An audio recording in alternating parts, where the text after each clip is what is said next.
2023 interview with Glenn Beck, you said the Black Book is under the, quote, direct control of the director of the FBI.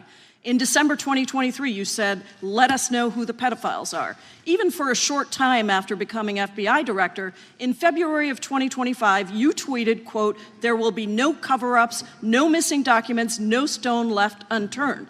In June, you told Joe Rogan, quote, we've reviewed all the information, we're gonna give you every single thing we have and can. But then suddenly in July, everything changed. You and Attorney General Pam Bondi released one video and said that there was nothing more to see. Your July memo says you uncovered more than 300 gigabytes of data and physical evidence, but that you had decided no further disclosure would be appropriate or warranted. That is a quote. I think what happened, Mr. Patel, is that suddenly you discovered that Donald Trump's name was all over these files, and you started a giant cover-up. So you are under oath, Mr. Patel. You just testified to Mr. Swalwell that you did not speak to the president about the Epstein files. To your knowledge, did Attorney General Pam Bondi speak to the president about what was in the Epstein files? I can't speak for Attorney General Pam Bondi. So to your knowledge, you don't have any information. The question was, do you have any knowledge? Do you have any knowledge? I can't speak. You are refusing to answer the question, so let me tell you that the Wall Street Journal reported that in May, Bondi told Trump that he was in the Epstein files, and at the same meeting said that the DOJ did not plan to release the files. Yesterday, you testified to Senator Kennedy that there was, quote, no credible information that Epstein trafficked girls to anyone else, and that you have, quote, continuously and publicly asked the public to come forward with more information, and we'll look into it. Today, in response to Mr. Massey's question, you appear to say that the survivors were not credible. These are survivors. That's not at all what I said. Okay, great. I'm going to ask you this in a second, but let me tell you about the survivors, and let's bring them up here into the room. These are women who came to the Hill and testified that they were groomed and raped at the age of 14 and 16 years old, and they called to meet with the president and to meet with the FBI and to have people investigate their claims. Some of them have never testified before. If you are so interested in getting the public to submit any information, why have you not met with them? You said you haven't met with them. Have you met with them? I'll give you one more chance. My job as the FBI director is to invite Is all the answer yes or no leads to whether or not you met with these women who were sexually abused and raped? Any insinuation by you or any people on your side that I am not manhunting child predators and sex traffickers, just look at the stats. And you talk about cover-ups, man. Mr. Chairman, you talk about cover-ups. And I will take as much time as I Where want. were you during the Instruct Obama and witness, Biden administrations when these so-called cover-ups were going on? Why didn't anyone in those administrations talk to any of these purported witnesses? I have some regular order, every single person to provide credible information. Time belongs to the gentlelady from Washington. And I'm going to take another couple of minutes. When you accuse the witness of something, he's allowed to respond. That's how it works. Listen, he didn't even, excuse me, Mr. Chairman, you have always been fair. But this is not fair. And you will get no, this is my time, and he said that the witnesses were not credible. Seconds of time. I'm going to get an additional minute of time because that's how much time he took. You won't get a minute. You'll get some seconds. What we think is under 5 minutes. You don't get to demand how much time you get. That's not how it works. Mr. Patel, are the victims of the Jeffrey Epstein horrific trafficking ring, are they credible? Any person with information about ongoing sexual trafficking. I'm asking you if they're credible. Ma'am, I'm commenting on the evidence we have. But we have routinely asked for people to come forward with more evidence, and we will look at it. And the evidence that we have was the same evidence that the Biden and Obama Justice Departments had. And they determined, not me, they determined that that information was not credible. Chairman, he's not letting me even ask my questions. You ask the questions, he gives an answer. You may not like what he says, but that doesn't mean you get to interrupt him. He's not answering my question. Mr. Chairman, could we restore the gentlelady 45 seconds so she can complete her question? We'll give her additional 30 seconds, which is what I said earlier. I'm going to keep taking my time. Because no, you'll take the time that you get. You are not answering the question. The question is, you just don't like the answer. These women are these women credible? It's a yes or no answer. I have answered the question. Well, and what is the answer? I keep telling you, I'm the only FBI director that has welcomed new information in this case. This administration is the only one that has welcomed any new information in this case. Is there a yes or no to present whether the new credible victims are information? credible? Present new information. Are the victims credible or not? I'll tell you what happened in the last Trump administration. Are they credible or not? You can't even say. Victims credibly came forward, and you know what happened? President Trump authorized the indictments of Jeffrey Epstein. Called them not Biden, a hoax. not Obama. President Trump no one called else. the entire thing a Democratic hoax.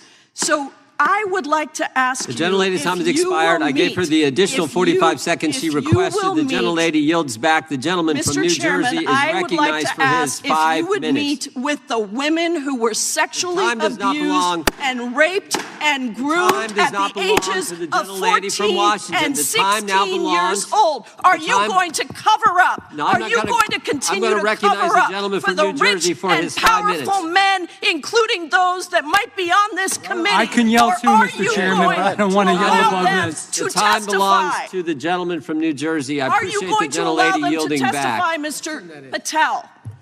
Go ahead. Will you allow them to testify to you, Mr. Patel? Mr. Patel, thank you for being here. I know it's been an interesting and difficult 2 days. And I wasn't going to talk about the Epstein thing because there's a lot of other issues that affect the FBI, but I have to say a few words. I've sat here, I've listened to this, I've watched it, and you know, my Democratic colleagues are so concerned now, Mr. Patel, all of a sudden. Where were they last year? Where were they the year before? Where were they the year before that? Where was the last president in any of this? All I know, the only thing I see is a single letter from the ranking member that was sent in 2019 that he didn't like the plea deal, and some people signed on to that. Most of the truth, the real truth, let's be honest, let's be intellectually honest. The real truth is we didn't hear from them at all, anybody of them. Hardly any of them ever mentioned it. Some of them didn't mention it at all until the beginning of this year. Earlier in the year it started. Not one Democrat asked Director Wray. We all remember Director Wray was here. Not once, not twice, multiple times.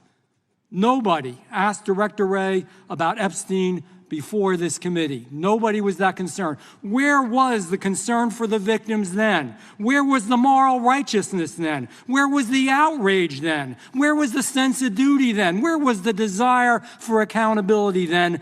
Where was the urgency for justice then? Most of all, where the hell was the integrity then? You know what the truth is. Let's just say it, man. Tell the truth time. The truth is, it's politically useful for them to try to do this now, even though they didn't give a damn about it in the past. And you know what? That's an insult to the victims, and that's an insult to America. Continue to do the work you're doing. Continue to uncover what needs to be uncovered. One real quick thing before I say anything to 9/11. We know that was mishandled by the past director and by the past FBIs. There are family members here. There are family members who are concerned. God Almighty, we want to get to the truth of that. I ask you, please, to meet with them, to talk to them, and to investigate this with truth.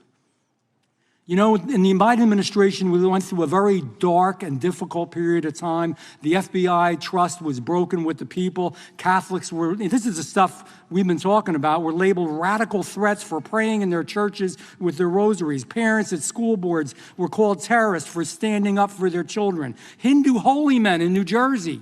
We have the largest Hindu temple in the world. They were attacked. They were put up against the wall with guns to their heads. So it isn't just a Catholic or Christian thing. American Jews were targeted in colleges and universities, and a lot of folks in the FBI, in the past FBI, not this one, didn't give a damn. We can't go back to targeting religion. We can't go back to silencing free speech. The Biden administration did that. So I got questions for you. Hopefully thoughtful questions that you can answer for us in a thoughtful way. How is this FBI now, under your leadership, how are we restoring trust for Catholics, for Hindus, for Jews, for parents, for all the other, for just American people that were targeted by FISA because they had a different viewpoint? How are we restoring that trust in the FBI? Multiple ways, sir. One, and maybe most importantly, is through transparency and providing the American public with the material so they can see, read it themselves as to what the abuses were in the past, whether it relates to the Catholic memo or the Hindu incident you talked about at the largest temple in North America. Any institution of faith and any member of faith will not be investigated by this FBI because they are men and women of faith ever, period. And nor should they. Nor should they. I don't mean to interrupt you, but my God, of all the amendments to the freedom of speech, freedom to believe in what you want to believe in, I know you're standing up for that. Continue. I'm sorry. No, that's it. Sorry. Okay. The Richmond memo was driven by a reliance on sources. The Southern Poverty Law Center, you know, the words sound nice, but the organization's not so nice. And we've seen the Anti-Defamation League distort data that counts as violence. Have you been able to identify and eliminate these kinds of partisan sources? We welcome all sources, but we want objectivity and neutrality and decency in the way we report all this. Have you been able to uncover any information there? How do we make sure our sources are good in the future? We have reviewed the source processes that infiltrate any institutions of faith, and they will no longer be going into institutions of faith. They will be directed towards criminal activity and protecting the homeland, the two most important missions the FBI has, and that's what we're going to continue to do. Good. And I'll say this. There was a lot of bull today, a lot of you-know-what, and I'm not going to say it because I respect the institution so much going on around here. Continue to do the work of the people. You are here for that reason. The administration is here for that reason. It was weaponized and politicized, the FBI, in the past. I hope to God we never, ever see that again. One of the darkest parts of American history. Thank you, Mr. Patel. I yield back. Mr. Chairman, I have a unanimous consent. Gentleman yields back. The gentleman from New York is recognized for UC. I would like to introduce a CNN article that explains how an alleged top leader of the MS-13 gang was dismissed. His case was dismissed in Brooklyn so that he could be deported back to El Salvador, even though he was charged with murder. Without objection. Mr. Chairman, I have some unanimous consent The lady from requests. Washington is recognized. I ask unanimous consent to enter into the record an article titled "Justice Department Told Trump in May that his name is among many in the Epstein files." Without objection. I have another one that is a July 2025 article by the New York Times entitled "How a Frantic Scouring of the Epstein Files Consumed the Justice Department," stating that DOJ and FBI employees reviewing the Epstein files were instructed to flag any mentions of Trump and other celebrities. Without objection. And I have another unanimous consent request to enter into the record an August 2025 article by The Guardian entitled "Ghislaine Maxwell Hinted at Epstein's Ties to Trump Officials. Why Wasn't She Pressed for Names?" stating that Maxwell told Deputy U.S. Attorney Todd Blanche that some of the, quote, cast of characters around Epstein are in Trump's cabinet. Without objection. Chair now recognizes the gentlelady from Pennsylvania. Thank you, Mr. Chairman, and thank you, Mr. Patel, for coming before us to testify today. I am concerned by your repeated claims that you're not able to disclose anything further about the Epstein investigation and files, and that there's no evidence of a broader conspiracy or other people who should be charged, because the American people aren't buying that you've been transparent or that there's nothing further to be seen. In your exchange with my colleague, Mr. Roy, you reiterated something that I heard you say yesterday in your Senate testimony, and that is, under your direction, the FBI will always follow the money. Is that right? The money, did you say? Yes. Yes, you said you'll follow the money. That's great. And just now you said you welcome the opportunity to investigate new evidence. So there has been significant recent reporting just in the last couple of weeks that after Jeffrey Epstein was arrested, 4 major banks flagged more than $1.5 billion in suspicious transactions connected to him that suggested a massive conspiracy related to his child sex trafficking activities. Director Patel, has the FBI reviewed the $1.5 billion in suspicious bank transactions flagged to the government relating to Epstein and his co-conspirators? I know the FBI has reviewed numerous SARs. I don't know the totality of that number. Okay, can you provide us with that number? I'll get back to you. Okay. And have you initiated any new investigation of those bank transactions since, say, September 8th, when the new reporting came out? I'll check with the Treasury Department because they're the lead on that. Okay. So, Director Patel, how many individuals or entities has the FBI interviewed, subpoenaed, or compelled to testify? Can you give us those numbers with respect to these bank transactions? Not off the top of my head. I'll have to work with Treasury. Okay. We're concerned, you see, because you say you're going after child predators, but obviously this is how you follow the money, is if you follow the bank transactions that apparently enabled the child sex trafficking. Would you agree? It's one of the valuable investigative tools is to follow the money. Okay. Have Jeffrey Epstein's victims have asked us to ask you whether or not you've investigated Epstein's lawyers, the lawyers who facilitated those payments? Have you subpoenaed or questioned any of those lawyers? So in 2018 and 19, what I recollect is many, if not every one of those lawyers was part of the investigation. But you weren't there at that time, right? I wasn't there. Okay. So can you get us the names and the numbers of who was investigated then with respect to those lawyers? As long as I'm allowed to release it, absolutely. Okay. Well, if we provide you with subpoenas, I assume you can release it. Is that right? We have a current subpoena, and we're working with Congress to provide it. Okay. You've said that the Acosta investigation had an original sin. What do you mean by that? Basically, if you're looking at an actual pedophile ring, what you should not do is limit the time frame in which you're legally able to collect information. So search warrants that Mr. Acosta utilized in 2006 and 7 leading to the 2008 plea agreement had a very specific narrow window of years, I think 3 or 4 years. And so information pursuant to legal process wasn't collected for 10 years or 15 years or 20 years. It also, subpoenas were not sent out to hundreds of witnesses at the time, hundreds of victims at the time. None of that was done. None of these people were put in grand juries. And so the totality of information from the jump, instead of being this big, was like this. And that, in my opinion, is not how you run an investigation if you're trying to break a sex trafficking ring. So you're now in charge of the FBI. Why haven't you done that investigation? Great question, and here's the answer. Simply because I am not able to go back 20 years and collect information that the courts had decided was already subject to search warrants. They have said, this was the investigation, there's a non-prosecution agreement out of that plea, and when the case was reopened, and this is where it comes into play, when the case was reopened in 2018 and 2019, the search warrants, again, were limited to the conduct of Jeffrey Epstein. Now, whether that's right or wrong, that's a different discussion, but I'm telling you that's the information we reviewed. I think that is a different discussion, and I think the discussion we'd like to have today is why you aren't following the money with respect to the broader conspiracy that it has been reported in the New York Times and elsewhere, and that if you really want to attack the issue, if you wanted to attack the issue, if you wanted to get to the bottom of it, if you wanted to disclose what really was involved in the Epstein files, the Epstein cover-up, that you would be taking very different actions that you are today. I do want to seek unanimous consent to enter into the record the New York Times September 8th, 2025 article, How J.P. Morgan Enabled the Crimes of Jeffrey Epstein. Objection. And also an article dated July 17th, 2025 in the Epstein case, Follow the Money. Objection. Okay, thank you. Gentlelady yields back. Mr. Chairman. Gentleman from Maryland is recognized. Thank you much.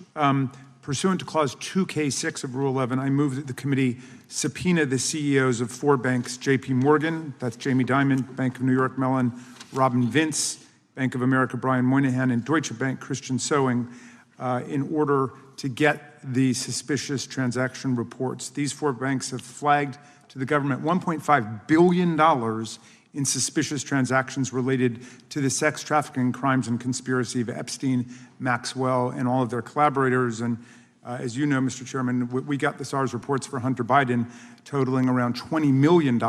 And so these $1.5 billion in SARS reports we should get, especially since the director doesn't seem to be forthcoming. And I request that we do this immediately. I think the director's been very forthcoming. We will hold any motion to subpoena in abeyance until the conclusion of the hearing. The chair now recognizes the gentleman from Texas. Thank you, Mr. Chairman. Thank you, Director Patel, for being here. It is quite clear that certain members of this committee, they want their 15 seconds on TV, stamping and coming. Maybe it's for fundraising. Maybe they're struggling in their district. They need a little bump.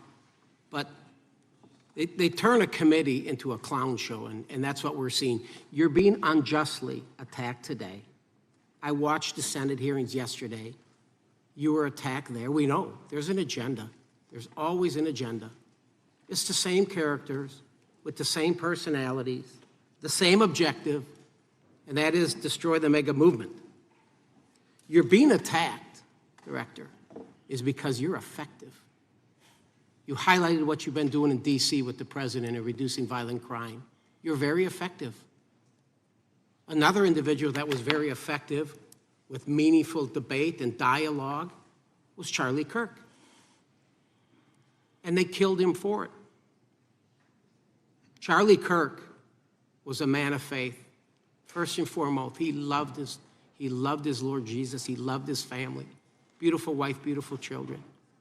Just a remarkable, honorable man that was silenced with this assassin's bullet. I would say if Charlie Kirk lived in the biblical times, he'd have been the 13th disciple. He'd have been the 13th disciple. We have a new committee, if you're not aware, a new select committee regarding January 6th. I'm honored to be on that committee. I'm looking forward to working with other members to expose truth, questioning federal agencies that were involved on January 6th, like the FBI, played a role, but we don't really know, Director, to what extent. We don't know. The January 6th sham committee was not formed by Nancy Pelosi to seek truth. It was nothing about getting to the truth about January 6th. Their sole mission was to damage Donald J. Trump and end his political career. And everybody knows it. That's what the purpose was. You know what's nice, so I kind of get to ask the question, though, how did that work out for you? Donald J. Trump is back in the White House, and America loves him. I spent 30 years in law enforcement, retired sheriff from a large county in the great state of Texas. I've seen, Director, I've seen more enthusiasm and support for law enforcement today because of what you and Donald Trump have done over the last 8 months to protect the American people. The American people couldn't count on their government to protect them. Crime is rampant. And now we have a president and an administration that puts the American people and their safety first. It's interesting, a few minutes ago, a classmate reached out to me and sent me I told him, I said, yes, we got Director Patel in front of our committee today. And Andy Kane wanted me to tell you, he said, quote, tell him we love him. Tell him we love him and all the brave warriors exposing the deep state.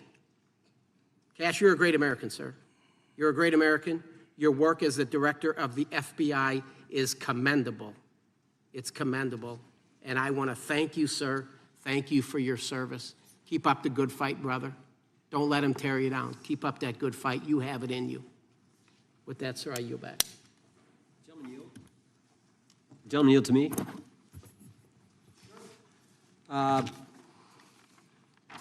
Director Patel, there were 26, the gentleman mentioned the select committee, there were 26 confidential human sources at the Capitol on January 6, 2021. 4 entered the Capitol and thereby broke the law. Do you know if those individuals were being paid by the Ray FBI? So we've provided 600 pages of documents to this committee alone regarding January 6th. That's 600 pages more than any of my predecessors. Yep. Generally speaking, confidential human sources are always paid by the FBI. That's how it works. I can't speak to the specifics on each one and how much they make. And we appreciate it. We've reviewed some of that material, and you've given us a lot of material that we didn't get from Director Ray. That specific question, I think, is important to the American people. Were people who were confidential human sources of the FBI who broke the law, one was recommended for prosecution, my understanding is, by the information we've received from you. Were they actually paid by the very taxpayers who may have got charged with the same offense? I think that's important for us to understand. I'll get back to you on that. Thank you. Chair now recognizes the gentleman from California. Thank you, Mr. Chair. Welcome, Director Patel. I want to focus a little bit on domestic terrorism. We have a graph here, data up to 2021, but as you can tell, domestic terrorism is on the rise. Nation, our citizens under threat. We saw the assassination of Charlie Kirk, 2 assassination attempts on the president, school shooting, Minnesota last month, and closer to home, just a couple of days ago, Huntington Beach, peaceful vigil for Charlie Clark, infiltrated by neo-Nazis who essentially made the local individuals attending that event fear for their safety. All of us know that a lot of these domestic attacks are by lone wolves, but yet they do leave clues, social media or elsewhere. Director Patel, you're it. You're the thin blue line. The FBI, your job to protect our citizens back home from those that would harm us. You have to find the needle in the haystack. Takes a lot of work, a lot of resources. Talking to my local sheriff this morning who said they're concerned. Federal cuts to local grants that help them do the job. Then, of course, let's not forget about other threats that are coming before us, like high-tech fraud. Local senior recently was talking to me about a text she had gotten, a demand by the IRS to send a payment immediately, or the IRS agents were on their way to arrest this individual. Pretty gutsy stuff by folks probably from Europe, North Korea, Russia, China, people, okay, going after those precious savings our senior citizens rely on. Yet the president's proposing a budget cut of $500 million or more to your organization, the FBI.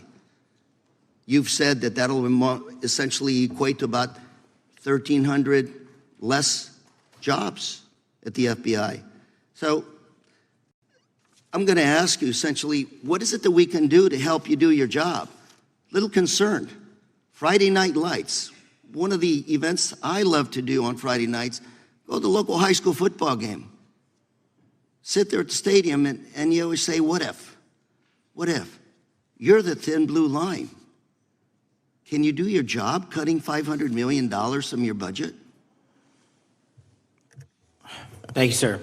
I think we are doing our job, and the distinction is with the budget that we have, we are flexing more resources to the field. California is receiving the largest FBI plus-up of any state in the union due to that plus-up. They're not getting a reduction. No state is getting a reduction. Every state is getting a plus-up. And so I'm utilizing the money that we have to first plus it up.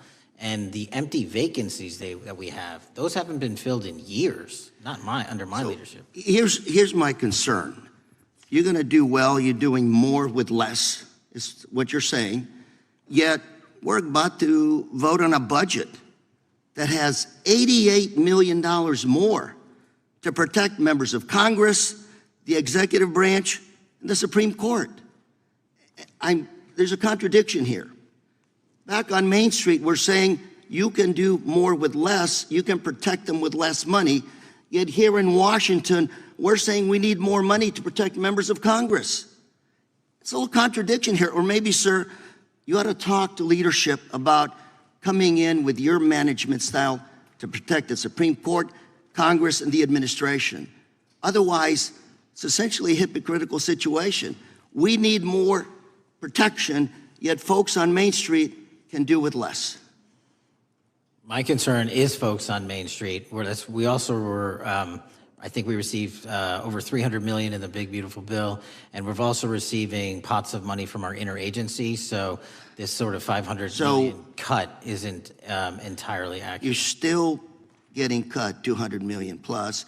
You're still moving your agents to do ICE work, so you are leaving a lot of bases uncovered.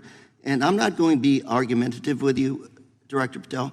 I'm just saying, if that thin blue line does not hold, people on Main Street will pay the price. I agree with you, sir. And I just look forward to working with you, because I am very concerned that these kinds of budget cuts are short-sighted, especially when my local sheriff calls me and says, we need more support, and we're looking at budget cuts. I'll work with you, sir. Thank you, Mr. Chair. I yield time.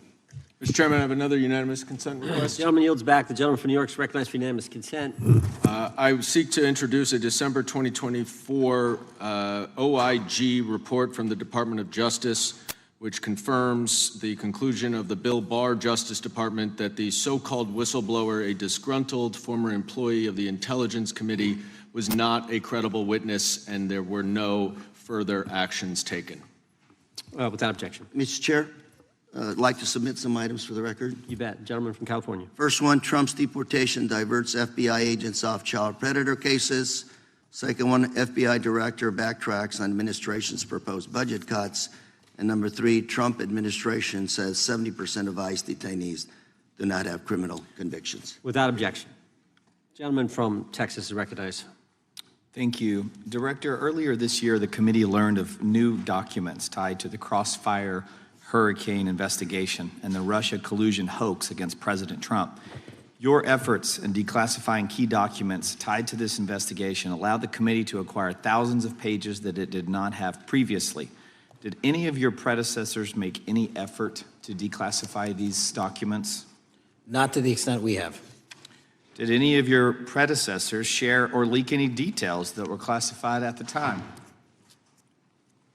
There are ongoing leak investigations across the board at the Bureau related to this. I believe one of those is Mr. Comey, and I thank you for continuing that investigation. Among the declassified documents are the Durham Report Annex, the Crossfire Binder, and the Nellie Orr Criminal Referral. Could you summarize for those watching what we know about the Russia collusion hoax so far?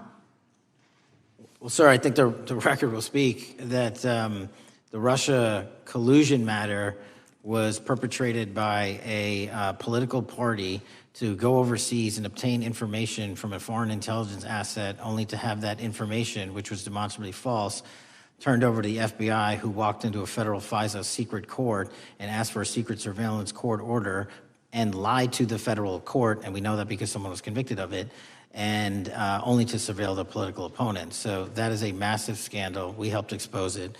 And in terms of the pages of productions, I provided 1,400 pages of production related to Crossfire Hurricane, and my predecessors have provided 0. I appreciate that, and I appreciate your courage and commitment to declassifying these important documents for our review, and hope that you'll continue with this commitment. Can we expect to see more declassification efforts regarding the Crossfire Hurricane and Russia collusion hoax? Yes. Thank you. I yield the remaining balance of my time to Chairman Jordan. Oh, I thank the gentleman for yielding. And Director, that's when it all started, right? The whole Russia, that's when it all began. And then it was Mueller, then it was impeachment, then it was Jack Smith and Fonnie Willis and Alvin Bragg and you name it. But it all started then. And that's why I think the gentleman from Texas wants to make sure we get all the information there. And I want to go back to when it was changed. We talked about this earlier. I just want to read to you what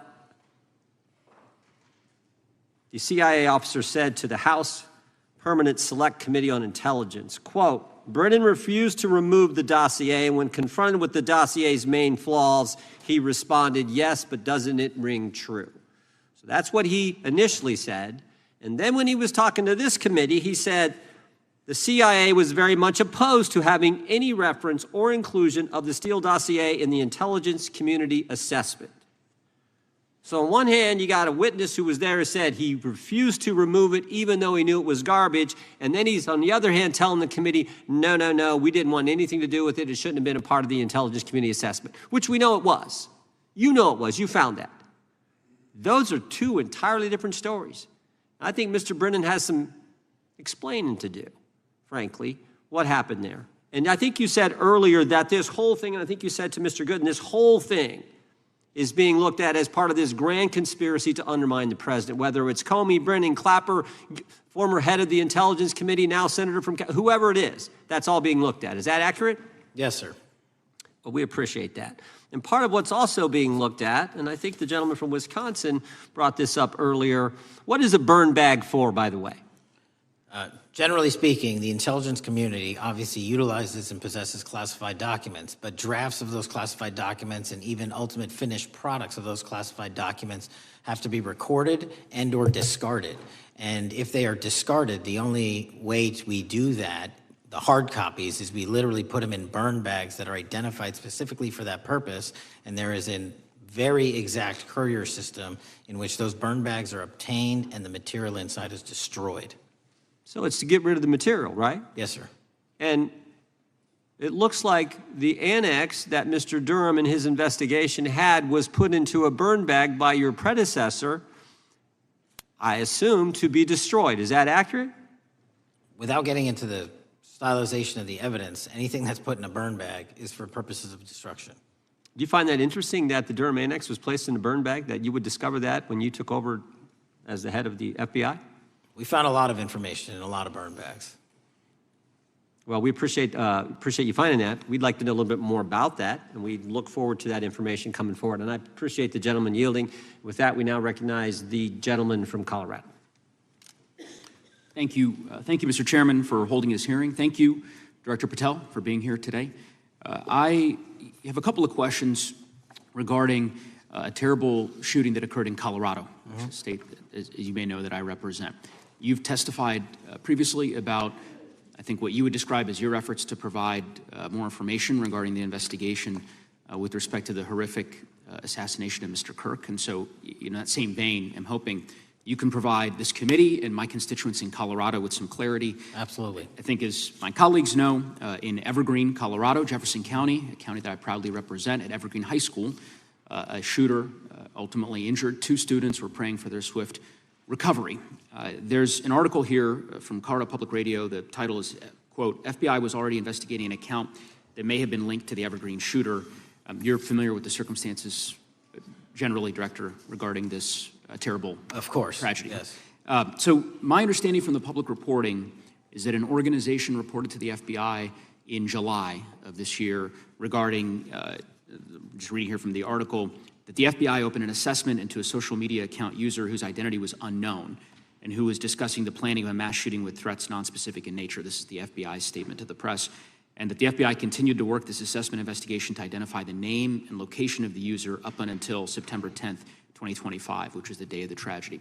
Can you provide us some clarity on what were the impediments to finding, the account user, and maybe describe in greater detail the FBI's work in that regard? Generally speaking, yes, because I know even though the shooter's deceased, the investigation we're not done. Sure. And so the impediments to finding these individuals, and you highlight a great point.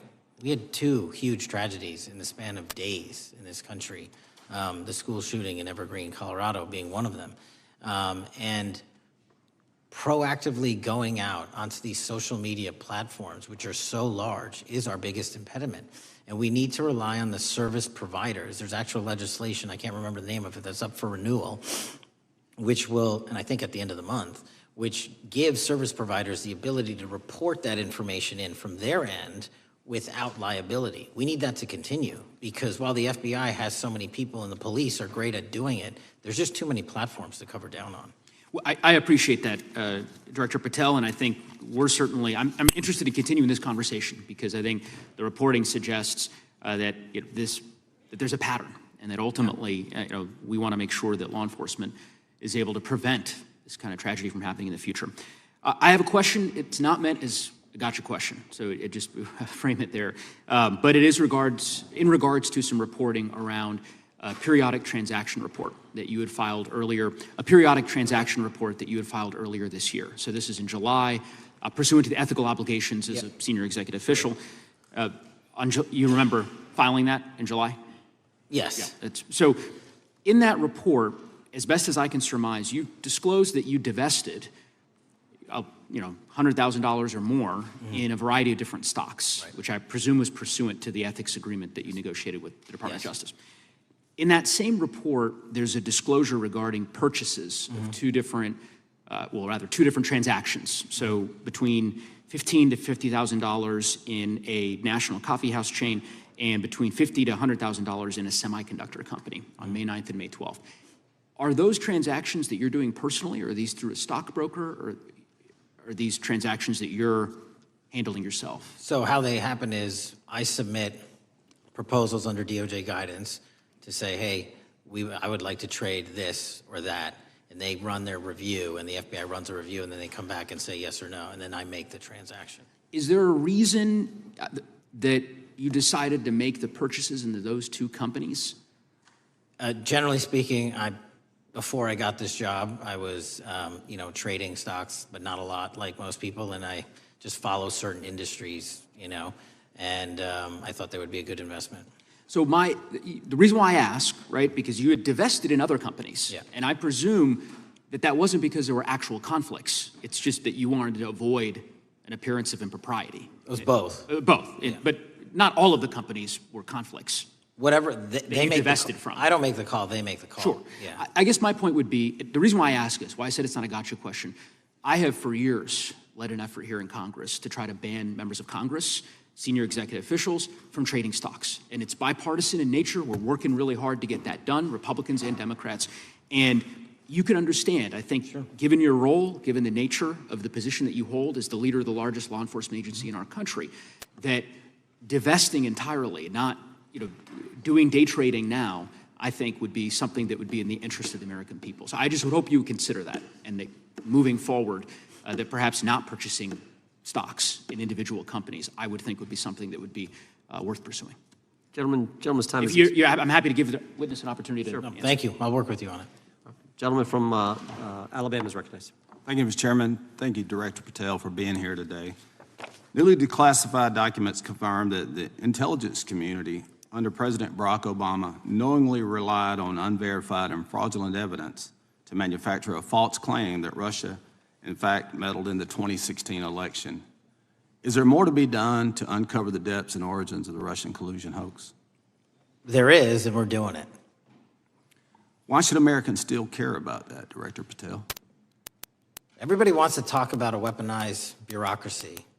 And when we put out the facts about a weaponized bureaucracy, not because I said so, but because we found the FISA documents, because we found the 302s and the 1023s, then it becomes a political football. My job is to continue to put out that information and let the American public read it for themselves when I'm lawfully able to do so. And that's been my commitment on any subject, Russiagate or otherwise. Wherever the law allows me to do it, I will do it. When I first came in 2020, the number one concern as I was doing town halls was the weaponization of the government against the American citizen. And so are there things that you're doing, structural reforms that implementing so that the FBI cannot be weaponized again, whether it's against President Trump or future elected presidents? Well, it shouldn't be weaponized against anyone. And the structural reform is simple. If you're going to go after a political individual or someone seeking political office, there has to be a grounded basis in law and fact to open up a criminal investigation. And if there's not, the investigation isn't even opened. And I've also gone back and reviewed other cases that were opened in prior administrations related to public officials. And we've closed a number of them because we felt that some of these actions were weaponized on either side of the aisle. I felt it wholly inappropriate for the FBI to be playing umpire and referee amongst these decision makers when there was no factual or legal basis to continue those investigations, so I shut them down. And I think that's so desperately needed because we need to restore trust in law enforcement and certainly in the DOJ and the FBI so that American people don't fear the very government that's supposed to protect them. And so thank you for doing that. On August 11th, you released to the committee documents concerning leak investigations that began in 2017. Do you believe these leaks were accidental or were they intentional in order to influence public opinion against President Trump? When I can publicly make a final decision on that, either through a recommendation of charging that the DOJ makes or findings that I have, I'm able to do so, but they're still not complete. Why did the FBI under Director Comey want to undermine the Trump administration? I don't know. You'll have to ask him. Think it might have been political? How will Director Comey be held accountable for his leaks and classified information concerning the Russian collusion hoax? Well, anyone. Doesn't matter what you did before or what seat you were in. If you leaked classified information, that's illegal. And we will investigate it fully. And if we can bring enough evidence to recommend charges to the Department of Justice, we will. But as you know, in these leak investigations, it's very difficult to produce the information necessary. We know leaks happen. They literally happen every week. It's one of the most destructive things to this country. Media receives classified information beneficial to one side or the other. I'm a fan of none of it, and I want to shut all of it down. And we need to bring some real cases to deter individuals from doing that, and that's my focus.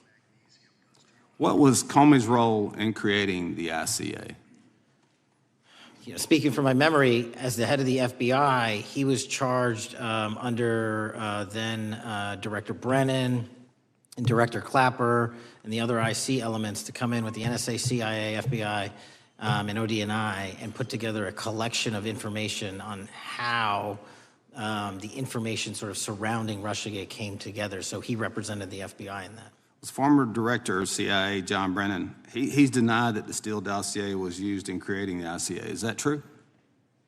Well, it's, without commenting on him, the FISA has been released, and the dossier was in the FISA. It was in 4 FISAs. So I'll let the public decide. Well, former director Brennan actually denied repeatedly that he pushed for the Steele dossier to be included in the ICA. Is that true? Denied. I'll let his testimony speak for itself, but then Deputy Director Andy McCabe also testified to the House Intelligence Committee, which has now been declassified, that were there no Steele dossier, there would have been no FISA. Well, my time's getting close, but let me tell you this, sir, and well, my colleague from Texas said, thank you for the job you're doing. You're making the American people safe. You're restoring trust in these agencies that so many of us had lost trust in. So thank you for the work you're doing. That thin blue line, you're doing a fine job, and we want to let you know we appreciate it. Thank you. God bless you. Lady from California is recognized. Thank you, Mr. Chair, and thank you, Director, for coming here today. And actually, thank you for your response to my colleague from New York who asked you earlier about violent extremism. And you said that there is violent extreme ideology on both sides. And I think you actually alluded to that same statement yesterday in the Senate. So I too have some questions I'd like to ask you. These are not gotcha questions, and just deny, please, what you deem to be false. So Dylan Roof, who followed white supremacist propaganda, murdered 9 black parishioners in Charleston in 2015. Do you deny this? I'm sorry. Dylan Ruth? Roof? Roof, can you give me some more information? You're head of the FBI, you probably know this. If you don't know, that's fine. You can give me a reminder, I've got a lot in front of me. It was national news.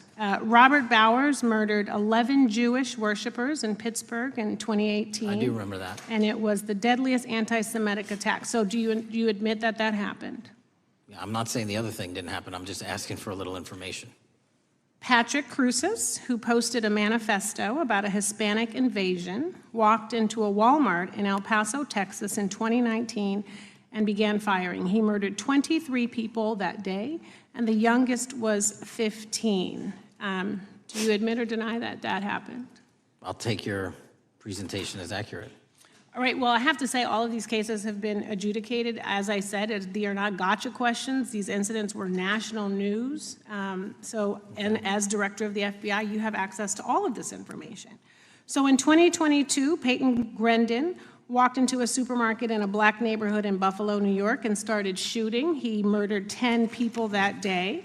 And on September 10th, your friend Charlie Kirk was assassinated. Tyler Robinson has been taken into custody and charged, but also on that day, Desmond Holley, a 16-year-old white male, shot and injured 2 students at a high school in Colorado before killing himself. And according to the Anti-Defamation League, he had a fascination with mass shootings and white supremacy. So do you admit to, deny these facts? Those happened. Okay. Your predecessor, former FBI Director Christopher Wray, said that one of the most dangerous concerns is that racially motivated violent extremism, especially white supremacists, has been the biggest chunk of our domestic terrorism cases and is responsible for the most lethal attacks over the last decade. Do you admit or deny, A, that he said this? I'll let the record reflect that. Whatever he said was what he said. All right, and do you agree? That there is racially motivated crimes being committed in America, yes. Yes, especially white supremacists which is the biggest chunk of our domestic terrorism. I'm glad that you said this. So last week, President Trump was asked if there were extremists on both the left and the right. He was actually asked this by Fox and Friends, and his exact words were, "I'll tell you something that's going to get me in trouble, but I couldn't care less. The radicals on the right oftentimes are radical because they don't want to see crime. The radicals on the left are the problem, and they're vicious, and they're horrible, and they're politically savvy." Do you agree with the president? I don't speak for the president. The president speaks for himself. Do you agree with the president? I don't. On what matter? On the question that I just asked, do you agree with his statement about the radical left? That there's ideology that's driving violence on both sides? Yes, that's what he acknowledged. No, he didn't. He didn't. Okay. But I'm glad that you're saying that and actually creating some separation between you and the president. And I'm glad that you are acknowledging that there is violent extremism on both sides. What's interesting is that the research arm of the Department of Justice, the National Institute of Justice, do you know what that is? I'm familiar with them. Okay, great. It is the research arm of the Department of Justice, and it published an article in 2024 devoted to domestic radicalization, violent extremism, and terrorism.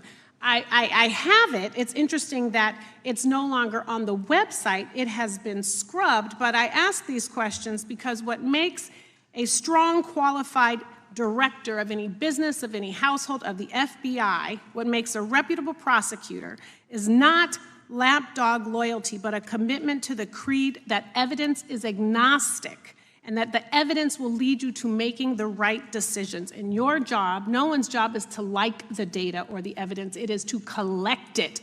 That is how you gain trust. And Mr. Chair, I would like to enter into the record, if I may. White supremacist group stands by racist ideology with unanimous consent. Without objection. Dylan Roof, the radicalization of the alt-right and ritualized racial violence. Without objection. Thank you. Another article, how Robert Bowers went from conservative to white nationalist. I'd like to enter that into the record with me. Without objection. Patrick Cruces believed he was fulfilling Trump's wishes in El Paso attack, his attorneys said. I'd like to enter into the record. Without objection. Buffalo shooting, how far-right killers are radicalized online. I'd like to enter that into the record. Without objection. Evergreen high school shooters online activity reveals fascination with mass shootings, white supremacy. I'd like to enter that into the record. Without objection. Murder and extremism in the United States in 2024, a report by the Anti-Defamation League. I'd like to enter that into the record. Without objection. And the article, the report that was scrubbed from the DOJ just recently, National Institute of Justice Journal focusing on domestic radicalization, violent extremism, and terrorism. I'd like to enter that into the record. Without objection. And lastly, the libertarian think tank Cato and their analysis on violent extremism and the right rising in extremist acts. I'd like to enter that into the record. Without objection. Thank you, and I yield back. Gentlelady yields back. Gentlelady from Wyoming is recognized. Just very quickly, Director Patel, thank you for being here, for your service to this country, and for the transparency that you have brought to the FBI and for the American people. Transparency that was absolutely non-existent in the Biden administration and FBI. I believe that you might have been asked earlier about whether you had had an opportunity to visit with any of Epstein's legal counsel. Were you asked that question earlier? I think so. Okay. One of the legal counsels or legal fixers for Mr. Epstein was Stacey Plaskett, the Democrat delegate to Congress from the Virgin Islands. So perhaps for those on the other side who are interested in talking to Jeffrey Epstein's attorneys, they could sure visit with one of their own colleagues. I want to focus on something that I think is very important that has not been addressed enough today, and that is related to the consequences of the Biden open border. One consequence of the Biden border crisis is the impact that it continues to have on our tribal communities, with the cartels taking advantage of our open borders, the Mexican drug cartels, by infiltrating our reservations and bringing violence, drugs, murder, trafficking, and more. Last year, when I questioned the Attorney General Garland about what the DOJ was doing to protect these communities, he simply deflected responsibility and said that Congress had not appropriated sufficient resources for them to be able to protect our tribal communities. Mr. Patel, what is the Trump FBI doing to counter the drug cartel infiltration and other violent crime targeting our Native American communities? Thank you. It only took more than half of this proceeding to talk about one of the priorities that the FBI has, which is crimes on tribal lands. Every single crime that we have been talking about, whether it's child predators, human trafficking, narco traffickers, murder, they all happen on tribal lands as well. And I've said since the beginning, it is a priority, which is why we launched Operation Not Forgotten on tribal lands. And I'm the first FBI director to meet with the staff and tribal leaders here in Washington, D.C. and elsewhere, and invited them into my office and headquarters to see them, because I need engagement with tribal leadership, and I need our police and FBI agents to be engaging with tribal leadership. Otherwise, we're not going to break through. We have 1,900 Indian country cases open right now. We've got 600 indictments this year alone. We cannot forget tribal lands. Every single one of those people lives in the United States of America, and it is an absolute priority to protect them and their children just as it is anyone else. So I think it's fair to say that what Mary Garland testified to, that the FBI and DOJ did not have the resources to address that. I think that was an absolutely false statement. Would you agree with me? It's a decision by him not to do so. That's not my decision. At the end of August, the U.S. Attorney and FBI announced that nearly 100 personnel representing members of the Safe Trails Task Force operated near Wyoming's Wind River Reservation to assist with reducing drug trafficking and illegal guns. Director Patel, you have routinely stated that it is your mission to partner with and strengthen local and state law enforcement partners. How does the task force and other FBI efforts bring tribal law enforcement into this process? The major problem with tribal lands is the sheer tyranny of geography and the amount of coverage that they have on land versus the personnel they have to do it. So what we've done is constantly surge resources to tribal lands across this country on a 30, 60, 90-day rotating basis, reporting back to us saying who needs more. And what we found is that most of these lands can be assisted by our counter-UAS program, our drone capabilities, and we're gonna do it because what's happening is the Mexican drug cartels are literally flying overhead, dropping their cargo, their narcotics onto this land where no one's looking, and then it's being disseminated to children, to youth, to adults on that land and killing them. And we got to stop it before it gets dropped off. Well, and your testimony proves that the Biden administration did not lack the resources to address drug and violent crime in tribal communities or around the United States. It instead expended and wasted these resources investigating parents, Catholics, we now find out Turning Point USA, the RNC, and Republican organizations, rather than protecting our Native Americans by closing the border. Is that fair? I think so.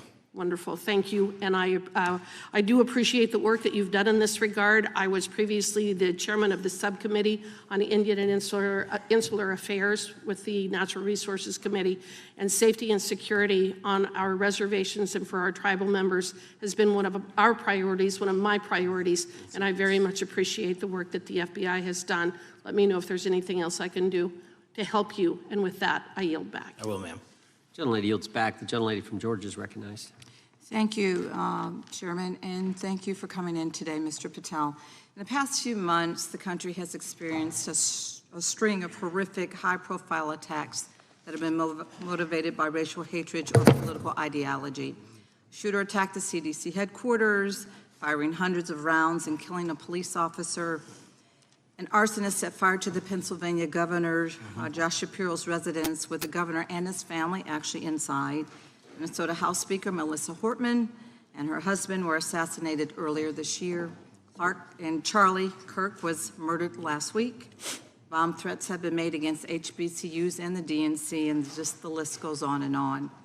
I only have just a few minutes today, so I don't want to take a lot of time to go into all the countless and devastating violent crimes and incidents that have happened at our schools or on our streets and in our communities that have just been happening all year long. Mr. Patel, just yes or no, is this type of political violence ever acceptable in your eyes? No. I'm glad that we agree that these heinous acts designed to instill fear and division in our nation are never, ever acceptable, yet each of these incidents has recently taken place under your watch. The FBI's website states that protecting the United States from terrorist acts is the FBI's #1 priority, including from domestic terrorists. Is this still your #1 priority? Domestic terrorism? Preventing domestic terrorism. Our #1 priorities are protecting the homeland and international terrorism and crushing violent crime, and domestic terrorism sort of interlays between both of those. Okay, so, well, then I'm glad that you're giving us the right answer, but unfortunately, your actions kind of tell a different story.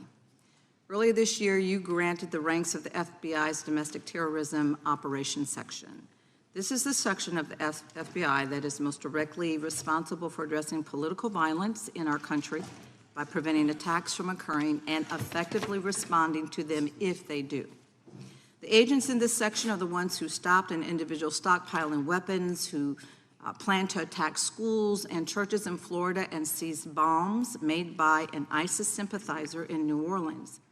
And instead of ensuring that this section has all the resources that it needs at a time when its mission is critical, you fired its decorated veteran FBI agents who have served their country proudly under Republican and both Democratic presidents, and you scrapped the tools that they developed to fight domestic terrorism, including the National Domestic Terrorism Incident Database.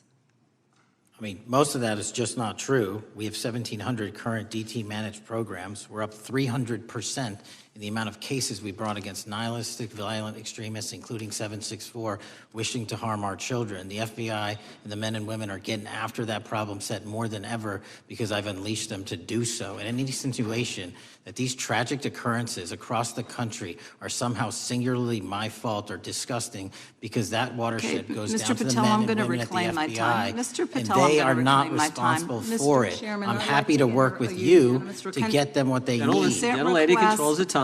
Unanimous consent request. You'll state a request. Thank you very much. Into the record, an article from Reuters titled FBI Scales Back Staffing, Tracking of Domestic Terrorism, Probes Sources Say. Thank you very much. Without objection. I appreciate that. So, Mr. Patel, and it isn't just the domestic terrorism operations section. Under your watch, agents are fully diverting their attention to these anti-immigrant and city takeover operations, leaving our children vulnerable to dangerous networks of online predators, both domestic and international. You pulled more than 120 FBI agents from their normal duties to operate sobriety checks and conduct traffic stops, exposing the FBI's fleet of unmarked cars and thereby making it harder for the FBI to combat violent criminal gangs, foreign intelligence services, and drug traffickers in the process. That's simply not true. If we were not able to do two things at one time, how would we be seizing record amounts of fentanyl? 23,000 violent felons have been arrested. Time belongs to the gentlelady. More than twice as many as last year. Time belongs to the gentlelady from Georgia. Thank you very much. And this request basically is, it is an article from Reuters, which quotes law enforcement officers familiar with agents who once covered child exploitation cases, but now focus on immigration child exclusive. Thousands of agents diverted to Trump immigration track down. Mr. Patel, in the short time I have left, your tenure as director of FBI has been somewhat problematic. Americans are left safe, definitely less safe under your watch. You have gutted the FBI's ability to keep safe from domestic terrorism. You have sent FBI agents to conduct traffic stops and round up hardworking immigrants who pose no danger to public safety. People even President Trump referred to as good, long-time workers. Your job is to protect and serve the American public. Time of the gentlelady. You have spent your time protecting heinous individuals and using the FBI to serve as a political circus. You at times have appeared unequipped. Time of the this country gentlelady has deserves better, and I yield. Gentlelady yields back. May I respond? Sure can. Simply put, what is it? Are we failing? If we're failing, how are we arresting 23,000 violent felons? Twice as many as this time last year. Are we failing?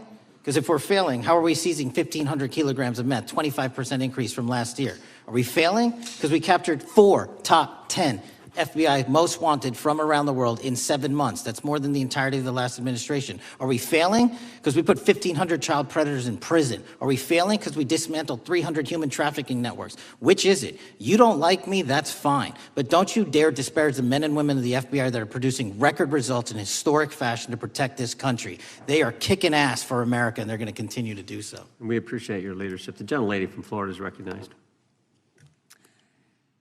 When I was home recently, I met with the agents leading the Tampa office of the FBI, and I saw what they're focused on in my community: stopping drug traffickers, rescuing children from exploitation, fighting cybercrime, protecting us from acts of terrorism, foreign and domestic. And I know from my time as a federal prosecutor and a judge that this work by the Bureau doesn't make headlines, but it is happening every single day. At the top, accountability is necessary, transparency is critical, but today we've seen an effort not just to diminish, but to distort the work of Director Patel and the agents he leads. If we really care about transparency and about truth, then what we owe to the American people is this reality: that thousands of dedicated professionals at the FBI wake up every single day thinking not about themselves, but about this country, and keeping every single one of us and our children safe from harm. And Director Patel, I would like to hear from you the facts about what the FBI is doing in your efforts to fight crime. Director Patel, isn't it correct that since January 20th, 2025, the FBI has made over 25,000 immigration-related arrests, including 350 members of Tren de Aragua and 195 members of MS-13? Those numbers are accurate. The Tren de Aragua numbers are up over 350% from the year before. And during that same period, hasn't the FBI seized over 66,000 kilos of cocaine, 6,000 kilos of meth, and 1,500 kilos of fentanyl? Not to be nitpicky, but it's 89,000 kilos of cocaine and 7,300 kilograms of meth.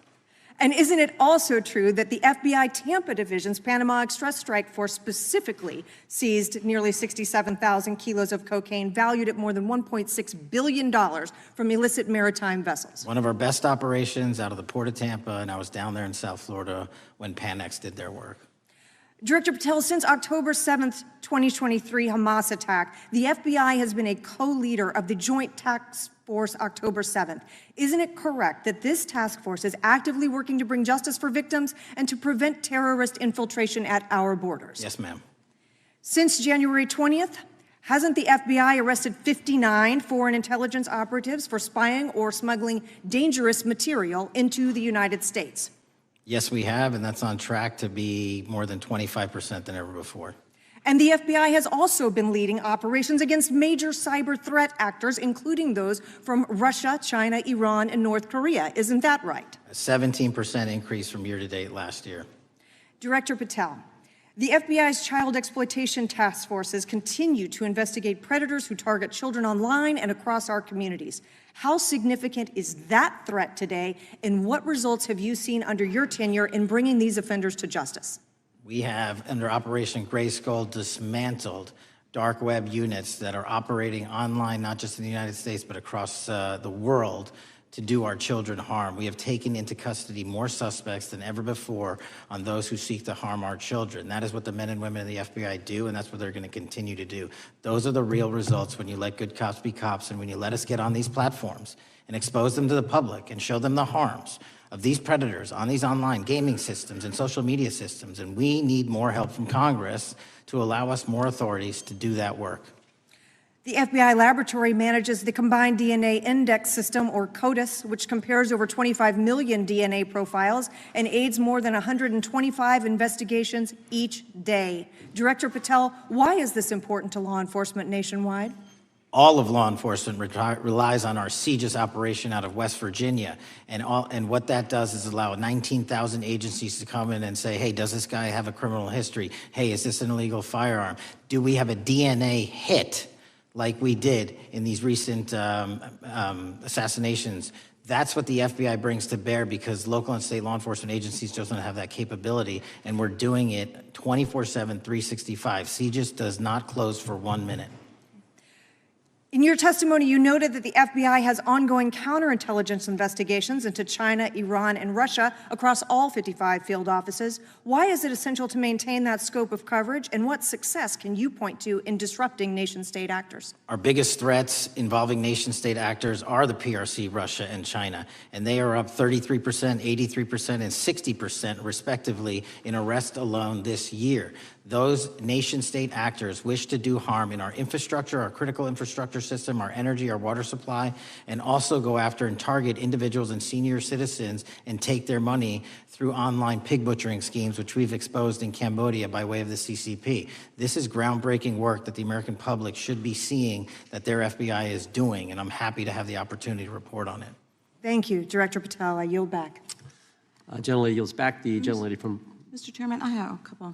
Unanimous consent? Thank you so much. I appreciate it. In response to Mr. Mattel's making the remarks that, that maybe our colleagues are disparaging the men and women of the FBI, I'd like to enter the record 3 unanimous consent requests. One is entitled FBI is using polygraphs to test officials' loyalty. The second is Kash Patel knowingly broke law when firing top officials, lawsuit alleges, published by NBC. And the third is FBI forces out more leaders, including ex-director who fought Trump, demand for January 6 agents' names. Without objection. Thank you. Gentlelady from Vermont's recognized. Thank you, Mr. Chair. Director Patel, thank you for being with us today. Appreciate your time.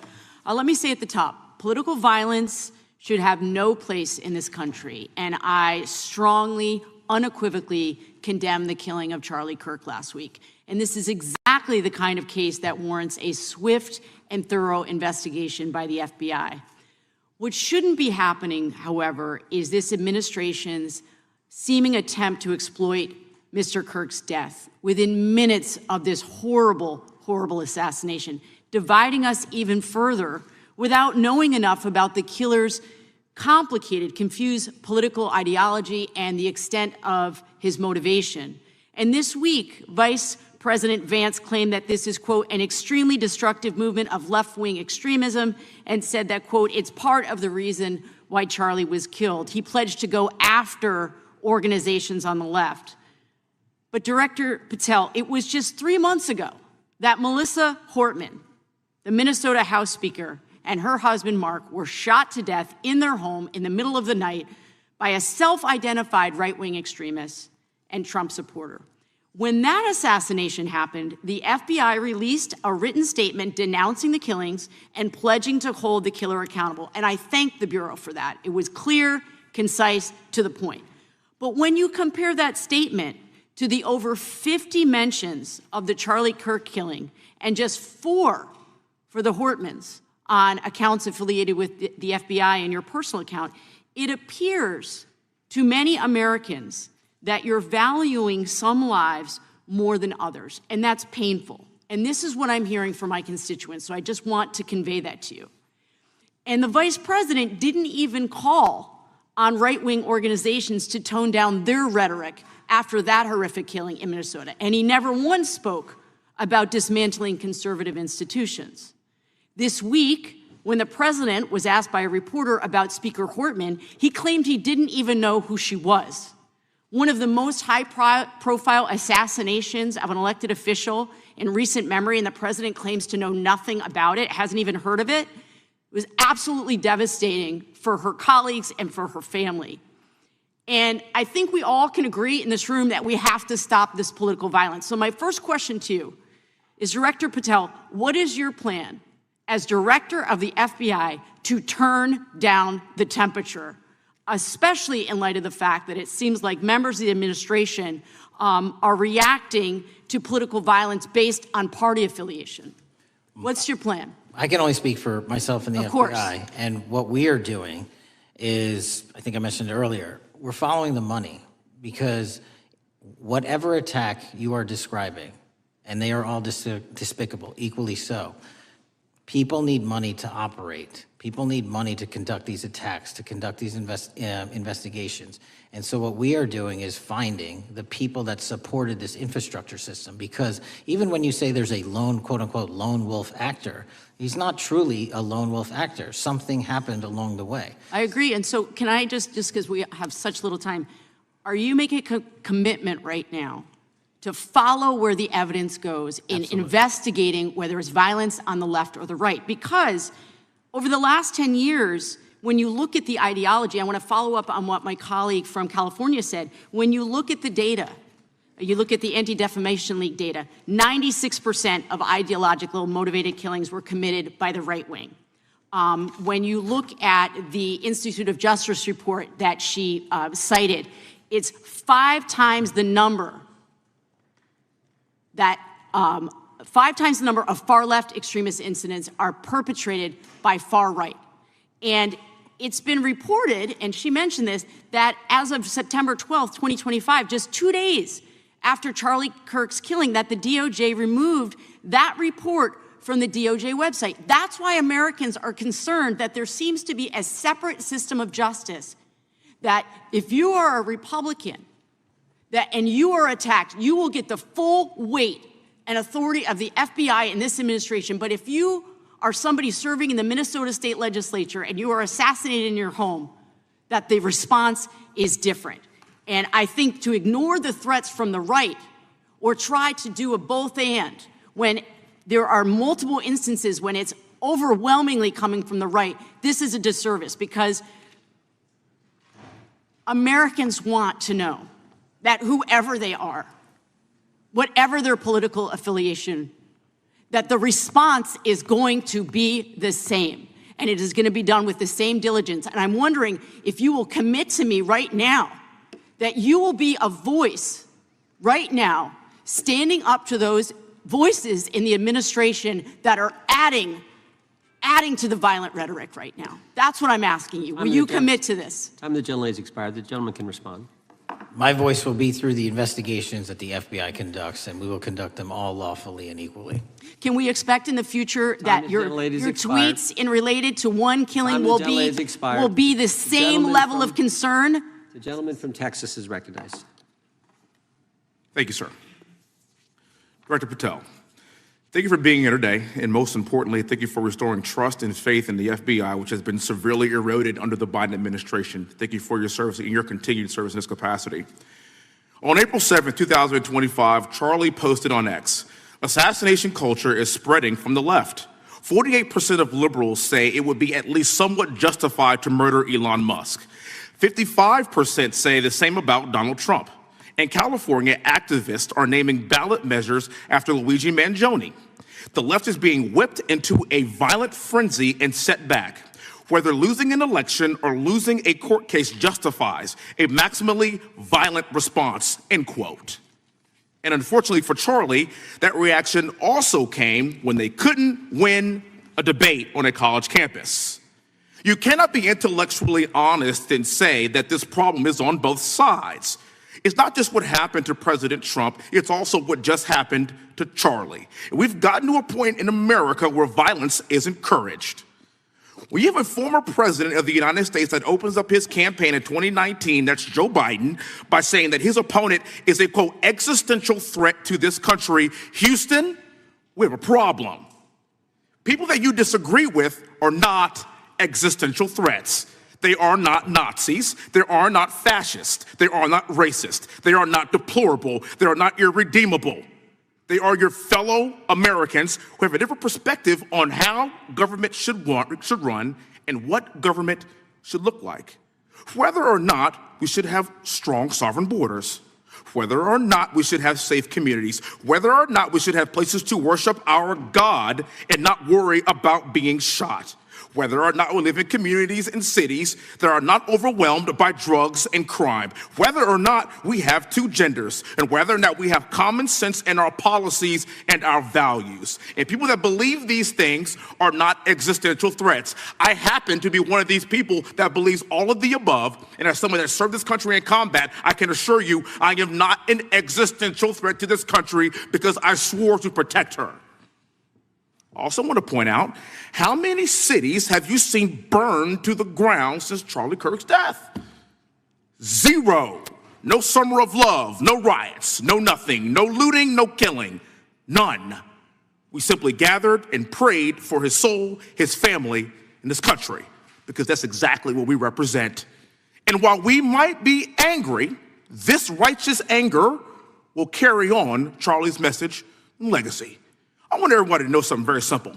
Charlie is not dead because of what he said. He is dead because people listened. My time is limited, so I have a few questions for you, sir. And again, thank you very much for being here. I really appreciate your time and your service. In your experience in the FBI, have you noticed a precipitous rise in political violence and other associated crimes that you have been investigating so far this year? And if so, is this trend in motive left-wing or right-wing violence?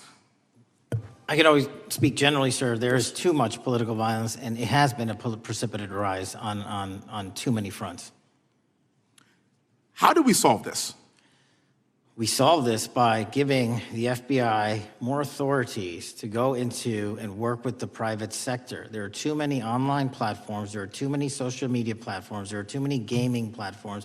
There are too many places for people from America and around the world to get together without their parents knowing anything about it, without their school teachers knowing anything about it, and infesting the minds of our children and infecting them with radical ideology, and that is the root cause of these problems, and we must tackle it. It is not a 1950s America anymore. In 2025, the cyberspace needs to be tackled. Thank you.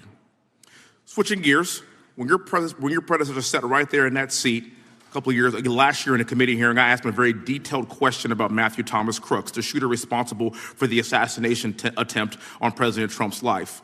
I didn't get an answer from Chris Wray that day, and I submitted written questions to the FBI and into the record of this committee, and I want to resubmit those questions today because I think we are still awaiting answers to those questions. So, Mr. Chairman, I'd like to submit them for the record, please. I'd like to ask you, sir, and the FBI, under your leadership, would you please respond to these questions, and can you commit to doing that? As soon as the trial's over. Thank you very much. I will end with this. Charlie Kirk is not dead because of what he said. Charlie Kirk is dead because people listened. He set up a tent that said, "Prove me wrong," and exercised his First Amendment right. That's all he did. And we will continue to do so in this country in order to preserve this constitutional republic. And with that, I yield back. Thank you. Gentleman yields back. The gentleman from Florida is recognized. Thank you, Mr. Chairman. Before I begin, I want to caution my colleagues on one-sided violence in this country. We just heard that there were no riots on the right. We're literally sitting in the building where there was a giant riot by supporters of the president, the right. We also heard that only leftists, have said that Trump is a Nazi. In 2016, the current vice president of the United States said, Trump is either a cynical asshole or he's America's Hitler. And so this is the problem. I don't want to have to say this garbage, but you want me to sit here and get painted with one brush, the whole left. No, there are extremes on the left, and there are extremes on the right. And we collectively should tackle that. But to come here and just look at us and say we all support what's going on in the extremes is why we can't solve anything in this building. Director, let me say first, thank you for being here, and my condolences on the loss of your friend. And I'm happy to hear that you want to do more on the social media platforms.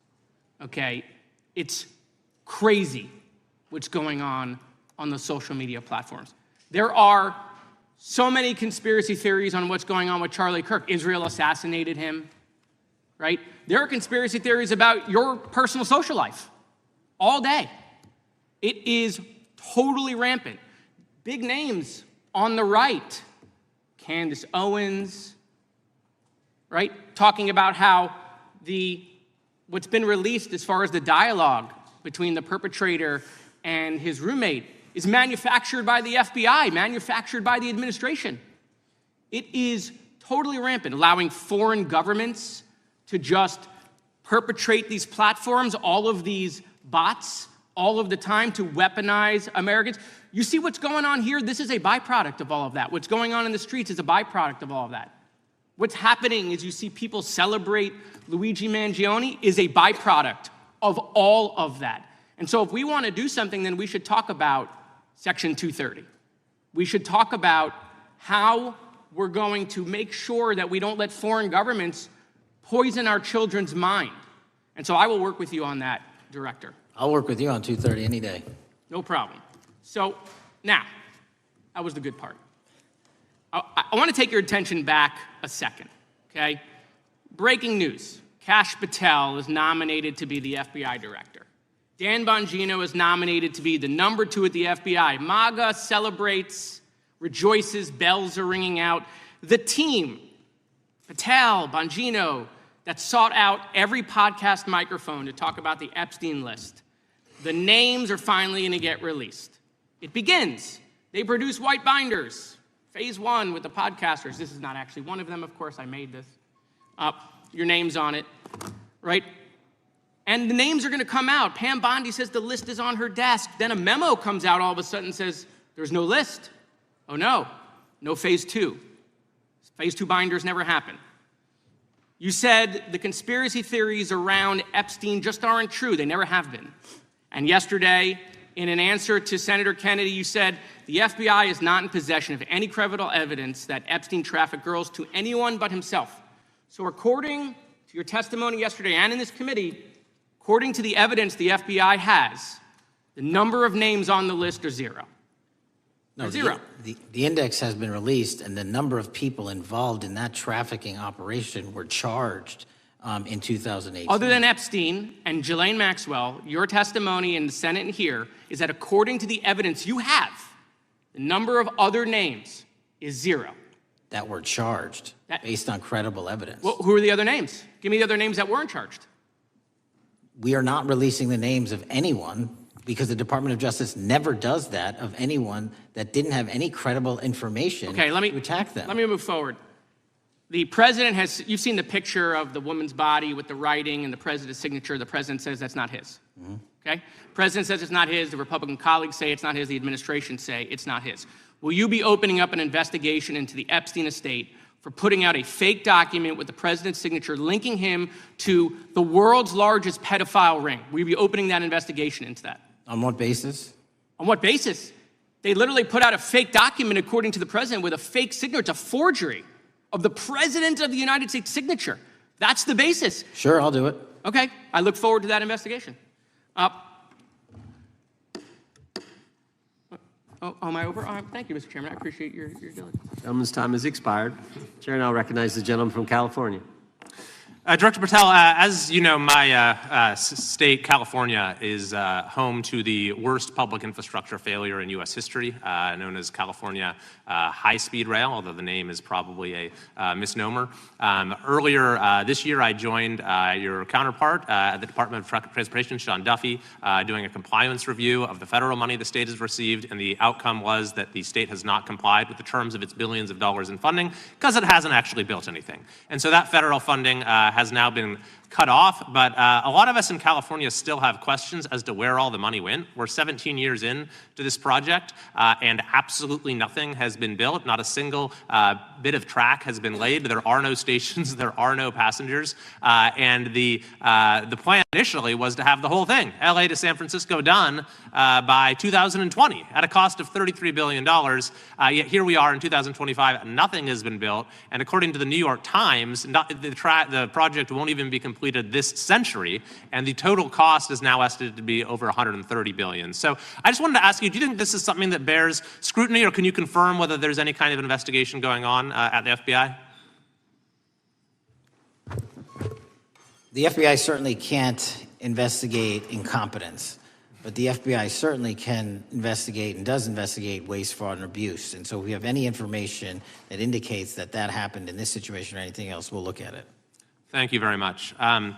We've also, been talking some today about the issues that occurred at the border during the Biden administration. And you might not agree with your predecessor on everything, but you probably would agree with some of the statements he made in testimony before this and other committees, raising alarms about the risk of terrorism from illegal border crossings.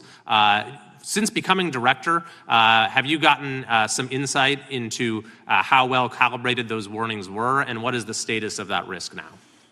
Since becoming director, there's been a sharp decrease of border crossings for known or suspected terrorists from the southern border. But unfortunately, there has been a sharp increase of known or suspected terrorists entering through our northern border. And so what I'm trying to do is work with our northern border states and our interagency to tackle that problem. But it is an absolutely massive border that can't physically be sealed. So we're going to have to get creative and put more resources into that. And in a similar vein, there were over 500,000 unaccompanied children that crossed the southern border during the Biden administration. As we know, many were trafficked either through forced labor or sex trafficking. Do you have any insight as to what the scale of that problem was and how have things changed over the last several months? Other than what you outlined in terms of how it was described, I don't have any additional details. In terms of how many people are being trafficked into this country, especially unaccompanied missing children, that number has drastically reduced because the coyotes that smuggle these children for their criminal activity are the same ones that smuggle in narcotics, or the same one that traffic older age women. They're all interconnected, and because of the sealing of the southern border by this administration, that has come to a near halt. That is a very important point, that we have seen far fewer victims of human trafficking because we've finally prioritized border security. And by the way, you have children who are getting rescued because of the immigration enforcement activities that unfortunately some politicians in my state are trying to stop, thereby stopping those kids from getting rescued. We've seen, of course, a substantial reduction in crime here in Washington, D.C. since the FBI and the National Guard got involved. I'm kind of asking you to state the obvious here, but what is the mechanism there? Why have we seen a reduction of crime when D.C. has had such a huge crime problem for years, and then almost overnight we see such a big difference? Because of the dedication and resources from President Trump's administration to utilize all federal, state, and local assets in a heavily crime-ridden area. I mean, if we did not have a crime-ridden area, then homicides, carjackings, and gun violence would not be dropping by 40, 50, 60%. And when you allow the police, the MPD, to work with federal authorities and allow the National Guard to set up your perimeter, this is what you can do in a few short weeks. And we at the FBI, under Operation Summer Heat, have set those Phase 01 operations in motion 4 months ago, quietly at the direction of President Trump. So we are scattered across cities across this country doing just that. But we're going to need more help to complete the job. Yeah, in too many places in this country, crime has just been treated as sort of a norm, that this is the way things have to be. What's happened in D.C. shows that is not the case if we have the right policies and the right priorities. Finally, this is tragically the second time in as many years that we've had an FBI director here following either an assassination or an assassination attempt. And so since there's been some time now since from the attempted assassination on President Trump at Butler, would you say that the public's understanding of what took place on that day is fairly consistent with all of the facts as you know them, or do you believe there's still material facts that have not been made public or are not fully understood by the public? No, I think it's fairly consistent. Thank you. I yield. Gentleman yields back. The lady from Texas is recognized. Man, oh man, there has been so much today, and I truly don't know where to start. So I'm just going to make sure that we start off with a few facts. So a couple of facts that we need to make clear for everyone is that, number one, Director Christopher Wray, when he was appointed to be the head of the FBI, was appointed by Donald Trump. Now, I will agree that I definitely take issue with a number of decisions that Donald Trump makes, especially when it comes to the people that he decides to appoint to very important positions, including this one, because I did have to make sure that I wasn't going crazy. But when I say that you are the least qualified FBI director in the history of the FBI, that is real, because you are the only one that never even served with the FBI prior to joining, yet we are supposed to believe that you are the greatest thing since sliced bread. I didn't ask you a question. Now, What I want to go false. through is to talk about why you are a failure and why, honestly, we just need to tell you bye-bye. I know that you got a little upset and you put on your show for your boss because it seems like you're trying to save your job when it came to talking to Senator Booker yesterday. But let's go through some of your failures. So before you were even confirmed, and I think one of my colleague from Georgia, pointed out that you were already targeting career officials so that you could direct illegal firings. Mind you, these cases that you were so upset about, which are the ones tied to Trump, the cases came through his handpicked FBI director. And frankly, when people sit around and say things like, oh, you know, we're happy because now we feel safe. I don't know who feels safe in this country except for the white supremacists, because I specifically as a black woman definitely don't feel safe. And frankly, my colleagues have been real nice to you today, and I applaud them, but I don't have the same demeanor because I know that multiple colleagues on this side of the aisle have faced death threats. In fact, somebody tried to kill one of my colleagues. And frankly, I don't know if this FBI or under your leadership, if those people would have been caught. I don't have any confidence in you. And if we start talking about the reasons that I lack confidence, we could start with you not just wanting to acknowledge some simple facts. Simple facts like the vast majority of the threats are coming from right-wing extremism. And I know my colleagues have tried to stress this, but I decided that I would maybe do it in a different way. Number one, I have a couple of UCs. Kim Buck, one of multiple Republicans receiving death threats for voting against Jim Jordan as House Speaker. Without objection. Another one, Republican lawmaker says she received death threats after voting against Jim Jordan in Speaker's race. Without objection. In addition, there was another one from another colleague who now is leaving Congress because they said that they were calling his wife anonymously and threatening her life to the extent that she ended up sleeping with a firearm. Without objection. Okay, so here's the deal. How are we supposed to have confidence when you're sitting up here telling the Senate yesterday that it will take you 14 years before you can get the FBI fully staffed to do their jobs? You're also now redirecting resources so that they can go and play ICE agents on the streets. You're getting rid of your most qualified people, and even when it came down to somebody that you consider to be a friend, you were posted up having some fancy dinner to the extent that you posted not only once erroneously, you posted twice erroneously as it relates to catching somebody, and then you want to go and say, let me take a victory lap. Because honestly, if it wasn't for parents deciding that they were going to turn in their child, it seems like y'all wouldn't have got there, even though he literally confessed online. So I'm confused about what it is that the FBI is doing except for trying to put on a show for the apprentice or whatever you want to call him. The day after all of this took place, there was domestic terrorism that was taking place at HBCUs. They were targeted. Yet I didn't hear anything from the FBI about what was going on. And again, black people kept saying, how did we end up in this? Because the numbers are so very clear that white supremacy is a problem. And honestly, I've not heard anything out of you today that makes me believe that you're going to do anything about the white supremacy problem, the one that is leading to children being killed, children being shot, as well as members of their community as they're worshiping in their churches. The time of the gentlelady has expired. If the gentleman would like to respond to any of that. Well, I mean, I'll respond. Kash Patel, as I said when I introduced him, public defender, former prosecutor, top staffer on the House Intelligence Committee, Deputy Director of National Intelligence with the National Security Council, Chief of Staff at the Department of Defense, and FBI Director. I think that's a pretty good resume for the guy who's now running the top law enforcement agency in our country. And we've seen all the stats that he's given to the committee on how much better they're doing at getting the bad guys than the previous guy was doing. With that, I recognize the gentleman from South Carolina. Thank you, Mr. Chairman. Director Patel, I think you're witnessing some auditions clickbait auditions for the Academy Award for my Democratic colleagues. We'll see how they fare as they're on MSNBC later on today. Do you care, before I launch into my line of questioning, to respond to Ms. Crockett from Texas on that very elaborate and theatric display? Here's what I've learned in my government service. I don't give a damn what they say about me as long as I'm succeeding in the mission. We're succeeding in the mission because the men and women of the FBI have never been empowered to do more work and to hit the streets harder than by President Trump's authorities and resources he's given us.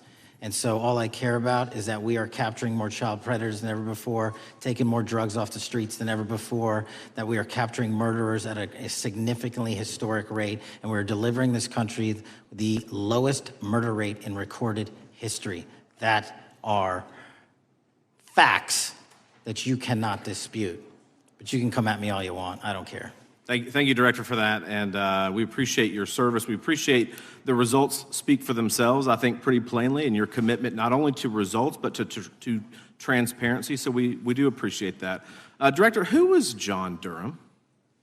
He was a former federal prosecutor, United States attorney, and ultimately appointed special counsel in the first Trump administration. Correct, and there was a document that he released in his findings called the Durham Report. What was the Durham Report briefly, and what were the findings very briefly? It was every special counsel that's appointed produces a report to the Attorney General. Special counsel's Durham Report largely focused on Crossfire Hurricane and included extensive summary findings in classified and unclassified manner, and we released the classified version, finally declassifying it for the American public in this committee. Correct, and you released that in July of this year. I think so. Yes, sir.